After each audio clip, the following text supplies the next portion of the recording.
Dobbiamo far riposare i cavalli, non resisteranno a lungo così. Ce l'ho con me stessa perché non sapevo quello che accadeva nel mio paese. Non sapevo che la gente fosse talmente povera da essere a volte costretta a scelte disumane.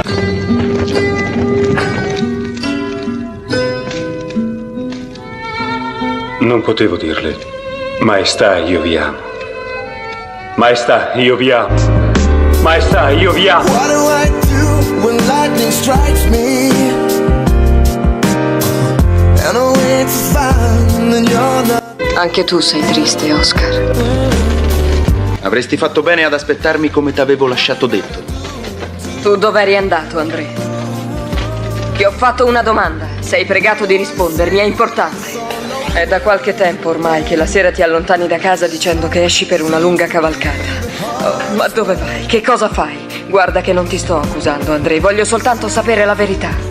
Dimmi, chi era il Cavaliere Nero? Non lo so, l'ho lasciato fuggire. Perché, Oscar? Perché l'hai lasciato fuggire? Avresti dovuto inseguirlo e prenderlo. Tu avresti dovuto farlo. Lo sai che non potevo, André. Non ti avrei mai lasciato lì ferito.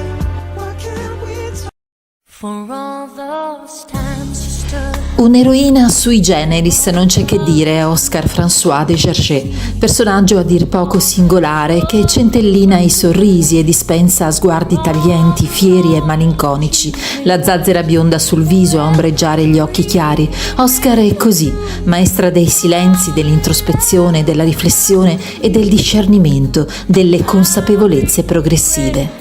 Silenzi e consapevolezze, queste sono le connotazioni che la definiscono e che l'hanno resa indimenticabile.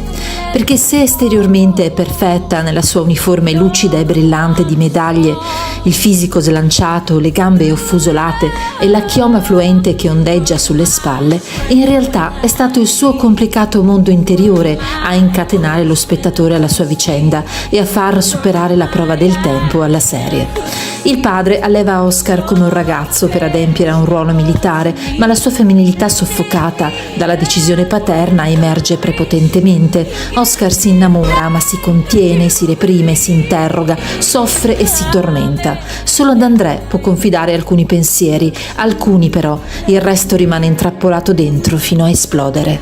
E André, non avete visto André? Che cosa ti hanno fatto, André? Non dovete che muovervi cosa ti di hanno qui. fatto? Lasciatemi andare! Il mio André è in pericolo! Avete detto il mio André? Anche il rapporto con André cresce e matura nel silenzio, ma un silenzio che costruisce, edifica consapevolezze politiche e sociali e soprattutto sentimentali.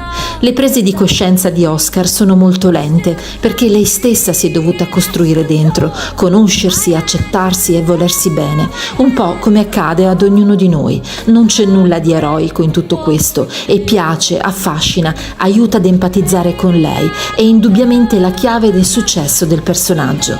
È quel concentrato straordinario di forza e di fragilità che incatena lo spettatore, è la sua capacità di resistere alle soffocanti e obsolete strutture sociali e politiche, alle convenzioni e alle aspettative altrui, è ciò che avvince, ma tutto è lento, graduale e progressivo. Cos'era per lei la vicinanza di André? Presenza tanto scontata quanto preziosa. È il nome che invoca quando è in pericolo, le braccia che cerca quando vacilla, il muro sul quale si infrange quando deve fermarsi. Un muro d'amore però, che cerca inconsciamente quando la sua corsa diventa forsennata, nervosa e completamente inutile. Ma se solo alla fine della serie riconoscerà in lei l'amore per André, si può dire che il suo percorso di maturazione e consapevolezze come essere umano è avvenuto, in modo sofferto certo, ma in fondo come quello di molti, forse come quello di tutti. Se le forze non me lo avessero impedito, sarei andata io a salvare il mio André. Oscar alla fine si spoglia di tutto, della divisa, dei pregiudizi, di ideali ingannevoli, delle paure, delle imposizioni, dei doveri verso la corona, della forma, delle maschere, delle ipocrisie, delle ingiustizie in cui è vissuta e di cui è stata testimone, delle remore e anche di quei silenzi. E diventa l'icona della libertà, che è libertà di amare e di scegliere, di realizzare ideali di uguaglianza, gli stessi in nome dei quali cambiò la storia della Francia in un percorso lungo, travagliato e sofferto. e la si ricorda così, in un'aurea nostalgica, come fosse un'eroina un po' classica e un po' romantica, senza tempo, dall'etica stringente e il potente sentimento che ha sempre qualcosa da dire e da comunicare il cuore. 'Cause you loved me.